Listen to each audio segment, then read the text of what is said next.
All right, lots to talk about tonight regarding some new developments just over the last few hours, and this is big. It started when the feds today shut down Mega Upload, the file sharing service that apparently has more than 150 million registered users and 50 million daily visitors. Now it's accused of taking away $500 million from copyright holders.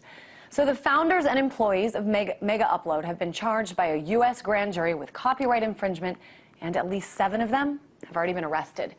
Agents have also served at least 20 search warrants across the globe.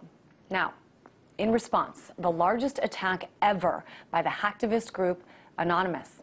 They attacked and successfully shut down the sites for the U.S. Department of Justice, the U.S. Copyright Office, Universal Music Group, the Recording Industry Association of America, and the Motion Picture Association of America. Now, you may have heard of some of these anonymous-related hacks in the past to take down other government websites, but never have they gone after so many at once. So right now I've got Barrett Brown, founder of Project PM, also a man who's worked with Anonymous on various operations. He's in Dallas, Texas right now. Barrett, I just want to confirm first that this is indeed the largest ever attack. Is that right? It seems to be an attack of that nature. There were a number of targets, high-profile targets that were taken down in some instances for quite a while. There were a number of lesser assaults on Whitehouse.gov, Defense.gov, and a certain French music industry association as well that was taken down. I think it's still down, actually, as of this time.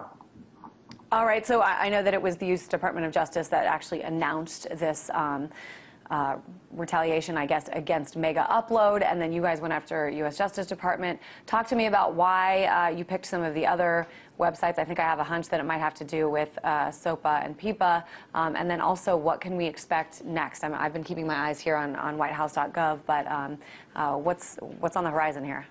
Well, these DDoS attacks are all being perpetrated under the banner of Mega Upload, and so from that you can sort of see the extent to which this was prompted. These reactions were prompted by Mega Upload going down. And about 7 minutes, it's within 70 minutes of Mega Upload's raid and new status having been announced, Anonymous put out a press release and had already taken down Justice.gov and then a few others. So obviously it couldn't have come at a worse time in terms of the government's standpoint. They could not have chosen a worse time to take down Mega Upload, coming as this is the day after all of these websites blacked out in protest of s.o.p.a. And this, obviously, the Mega Upload issue definitely falls into that on the other issues. So now, in addition to everything that was planned in terms of attacks and chaos for today, several effective operations, were done on the banner of Operation Mega Upload. Now, in the meantime, over at my group, Project PM, which includes some Anons and some others, we launched, likewise, as Russia Today reported earlier today, and as Washington Post is about to report, another operation called Operation Donkey Punch.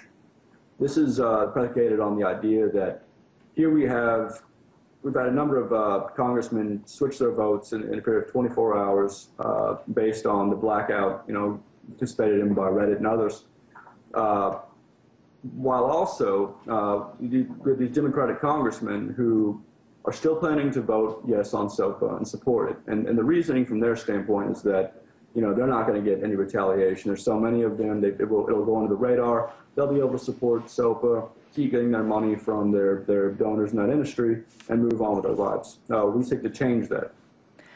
Now, I should fill our viewers in.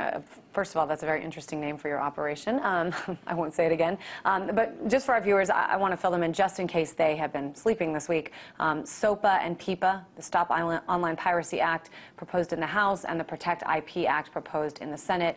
As you mentioned, a major change in many lawmakers who were once for it, now coming out against it, especially after some of these blackouts yesterday by the websites, including Wikipedia.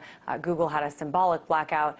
But apparently, Barrett, the government didn't need s.o.p.a. and PIPA to make these arrests today. So I'm wondering what you think. I mean, where does this battle go from here? Well, I think what it illustrates is that even without s.o.p.a. having been passed yet, the federal government always had tremendous powers to do some of the things that they want to do. So even without, this is what can occur without s.o.p.a. being passed. Imagine what will occur after s.o.p.a. is passed, and PIPA and other things of that nature. I mean, they're not giving up on this. This is a war they plan on fighting, you know, to the end, and so do we. So we can expect a great deal of havoc of the sort we see today. We're going to see it. We're going to see it in a stepped-up fashion. We're going to see more people learning how to use the LOIC tool that's used in taking down websites. That's what I was going to say, Barrett. I mean, what does it mean when you say this will not end until you succeed? I mean, obviously you succeeded momentarily, or Anonymous succeeded momentarily in shutting down some of these websites, but you know they're back up right now. What are you hoping to achieve? Well, this is a long effort. A victory will look like this. There will not be any more bills floating around the Senate with the intent of doing these things. There will be, in fact, new bills put in by the few sort of technocratic members of the Congress that will specifically seek to stop these sorts of things. And it's not going to end for a while, this process, by which, I mean, it's going to be impossible for us within just a few weeks or a few days to prevent any more of these bills to go forward and to prevent things like mega upload from being raided. But we can get to that point, and it's a number of steps. And the first step is showing people that are lobbyists, that are congressmen, et cetera, that it's not going to be practical to be on their side, because in the long term, this is the winning side, ours. Now, I want to ask you, I mean, I know you haven't said whether or not you've participated in today's attacks. Give you the opportunity to say that if you want, but even showing your face on here, Barrett, I mean, what happened today is certainly illegal. Why are you willing to show your face? Why are you willing to come out and talk about this and affiliate yourself with what's going on here?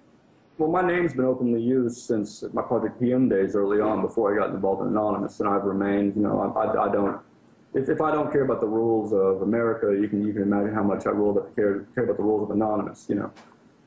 So I go with my face. Also, I'm more useful as a name fag than I am just as another person with his name hidden. Have you been approached by the government at all?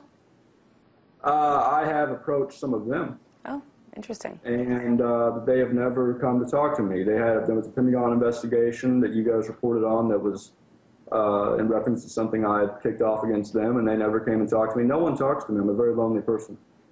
Interesting. So I guess just finally, you know, Barrett, what should we be watching for here? What should we expect to happen next from the angle of Anonymous? You know, what are they going to do next? I see Whitehouse.gov is still up. Do you think that is going to be successfully taken down tonight? If Anonymous is smart at this point, they'll see what's worked in the past few days, because it wasn't just Reddit and all them going down that prompted so many of these this massive switch in people who are supporting s.o.p.a in the Senate and the House. It was also, you know, just minor grassroots techniques. And as we go forward, we're going to keep finding out which of these techniques has the most bang for your buck value. And so as we refine our methodology and as we split into small groups that can work together better and more efficiently, there's going to be so many things going on that it's going to be impossible to assess. All right. We do hope you keep us posted on what's going on. RT.com is certainly reporting on the very latest in all of this. It was big news today. Once again, the biggest hacking attempt takedown by Anonymous in its history. Founder of Project PM, Barrett Brown. Thanks so much.